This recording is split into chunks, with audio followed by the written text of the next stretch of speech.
नमस्कार, मेरा नाम रहमत बीबी है। हमने तुलसीदास के दोहों में पार्ट 1 पढ़ लिया था। आज हम पार्ट 2 पढ़ेंगे। आइए, आज का पहला दोहा है।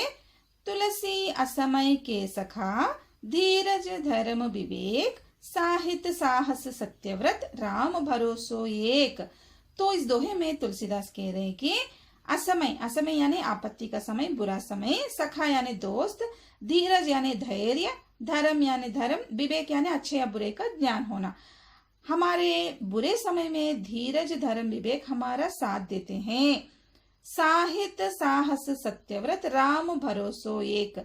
साहित्य यानी ज्ञान, साहस यानी धैर्य, सत्यव्रत मतलब सच्चाई के मार्ग पर चलना, राम भरोसो एक भगवान राम पर विश्वास करना।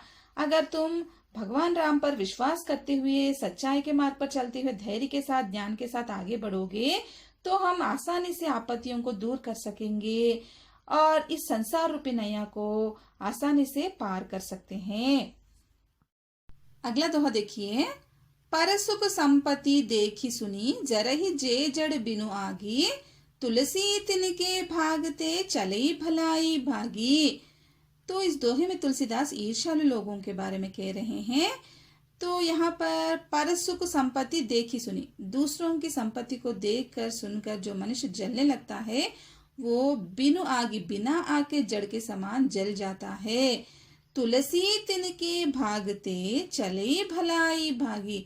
तुलसीदास कह रहे हैं कि तिनके भागते, तिन मतलब उन लोगों के भागते, उन लोगों से भागते क्या भाग जाती है? भलाई, खुद की भलाई भी उन लोगों से दूर भाग जाती है। तो इस दोहे में कह रहे हैं कि जो मनुष्य दूसरों की सुख संपत्ति से जलता है तो वो बिना आग के जड़ के समान जल जाता है।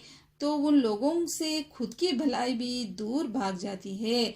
तो इस दोहे के माध्यम से तुलसीदास हमें ये बताना चाह रहे कि हमें दूसरों की सुख संपत्ति देखकर ईर्ष्या बिल्कुल भी नहीं करना चाहिए। अगला दोहा देखिए। तुलसी मीठे वचन ते, सुख उपजत चहोर, वशीकरण एक मंत्र है, तज दे वचन कठोर।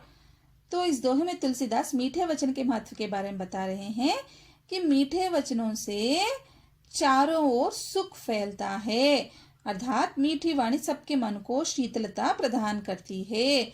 मीठे वचन किसी को भी वश में करने का मूल मंत्र है।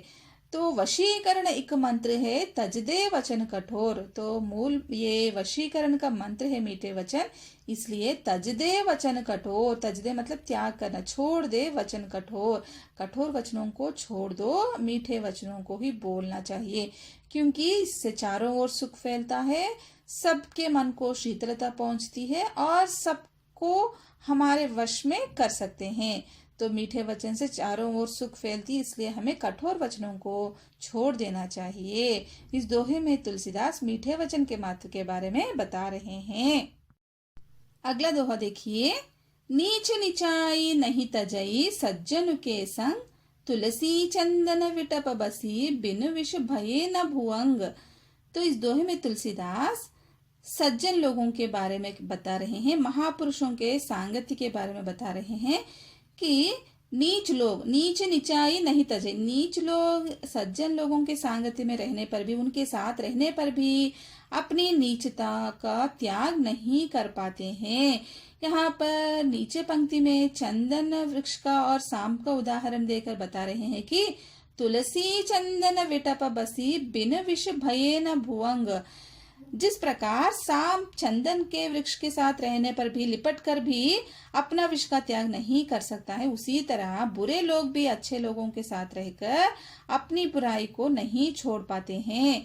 तो यहाँ पर इस दोहे में तुलसीदास सज्जन लोगों के सांगत्य के बारे में बता रहे हैं और बुरे लोग अपनी बुराई का त्याग कभी भी नहीं करते हैं। अगला दोहा देखिए। मौसम दीन न दीन, हित तुम समान रघुबीर, अस बिचारे रघुवंश बनी, हरहु विषम भवभीर। तो इस दोहे में तुलसीदास कह रहे कि हे प्रभु, इस संसार में मेरे जैसा कोई दीन दुखी नहीं है और आपके जैसा कोई दयालु नहीं है, हित करने वाला नहीं है हे प्रभु।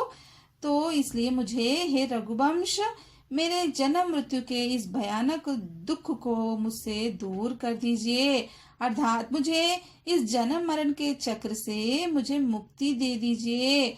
तो इस दोहे में तुलसीदास कह रहे कि प्रभु से विनती कर रहे कि उनके दुखों को दूर करने के लिए तुलसीदास प्रार्थना कर रहे हैं।